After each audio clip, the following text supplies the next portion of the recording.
Well, 1 point may have cost Syracuse basketball their NCAA tournament hopes. Time for sports, I'm Carly Nevis. Coach Mike Hopkins went back and forth on the sideline all game, from coaching the guys on the floor to teaching the guys on the bench. What do Kobe Bryant, Derek Jeter, and Kayla Trainer have in common? Well, they all know how to go out in style.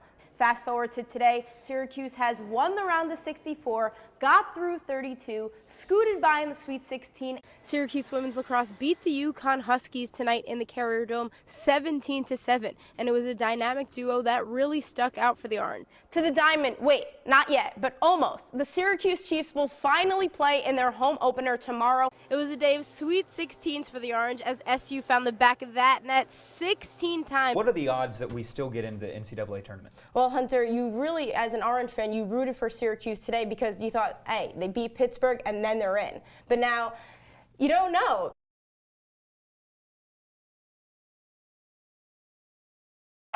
Starting at attack, number 1, Madison Kittell. It's a twin thing. You wouldn't understand. For the Wildcats, number 77, Mackenzie Kittell. Whenever I see her score or give an assist, someone's like, great job, Mad, like, keep it up. On the total opposite end, when she gets a save, when she doesn't get a save, and I get, like, do something wrong, it's like I almost feel bad for her. I don't even know how to explain it. It's just like a twin connection. You just feel like you just did did what they did. It's kind of strange. It's hard to explain if you're not a twin. Madison and Mackenzie Kittell, seniors on the West Genesee lacrosse team, have been playing together since they can remember. One's a shooter, one's a stopper. That's just what felt natural to them. We play in the backyard all the time together. Like, we play a lacrosse game, and I'm like, oh, we should go play some more. So we go in the backyard, play class, and I shoot on her, and we even each other out so well. Yeah, we definitely compensate for our strengths and weaknesses, definitely. Well, they don't do that with their size. Both are under 5 feet tall, but Madison is the second leading scorer for West Genesee. And Mackenzie has the most saves in all of Central New York girls lacrosse. Well done, Madison. Mackenzie, well done.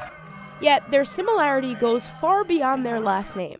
They play with a confidence every day, and I think their drive to win and to be successful individually and as teammates, they both have that in common. As the Kittell twins continue to lead West Genesee to an undefeated season, they look forward to the future, playing lacrosse at Division I University of Florida. Together, of course. We never wanted to go to a different college because to imagine being separated was just bizarre to us. We have such a close relationship. I couldn't even imagine being apart from her for that long. I couldn't. Proving that big dreams are never out of reach. Carly Nevis, NCC News.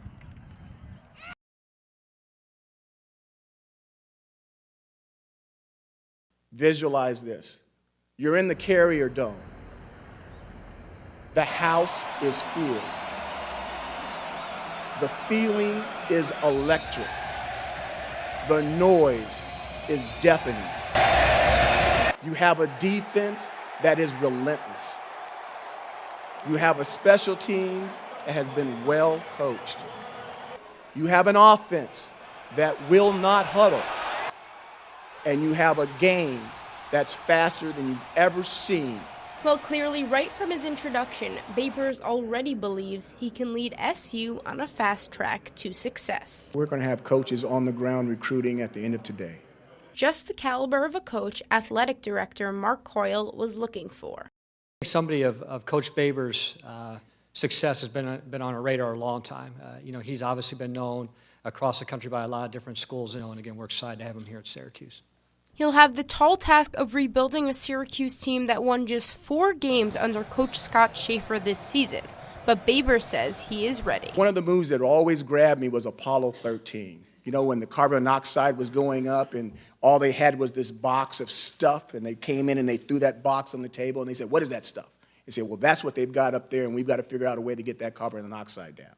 Well, I take great pride in coming into a football team and looking at the stuff and finding out a way to make it successful. That success can only be measured on the football field. He hasn't coached a game yet, I think he's a really interesting hire, and I think his combination of head coaching experience and offensive identity is unique. I was pretty impressed that Syracuse got him. Babers will get his first crack at coaching the Orange when they begin spring practice in around late February or early March. And maybe one day during football season, he can help turn Boeheimburg into Babersburg.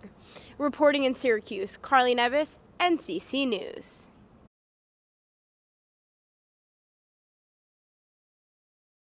Time for NCC Sports. I'm Carly Nevis. Well, flashback less than a month ago, Syracuse falls to Pittsburgh in the ACC tournament, their NCAA tournament hopes in jeopardy.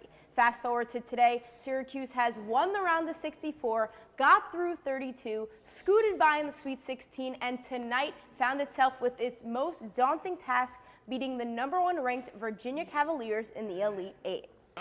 Jim Boeheim looking to get to his 5th Final Four appearance, but London Parentes didn't want that to happen. He strokes it from 3 as Virginia went up 35-21 at the half. But freshman Malachi Richardson says, challenge accepted. He hits this deep 3 and he was just getting started. This 3 came on a step back and SU pulled within 6. Now under 6 to play, SU had pulled within 1. Richardson goes dancing. He found his way into the paint and Syracuse its first lead of the second half.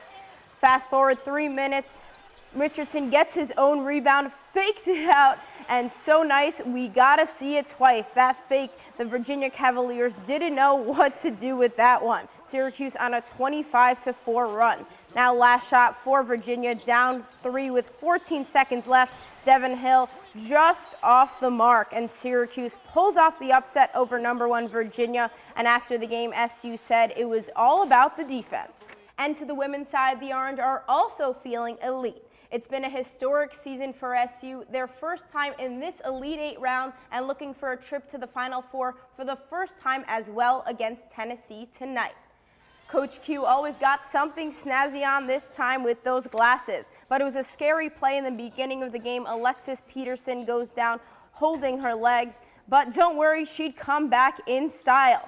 Peterson with this wide open 3, Syracuse takes its first lead since the opening minutes of the game.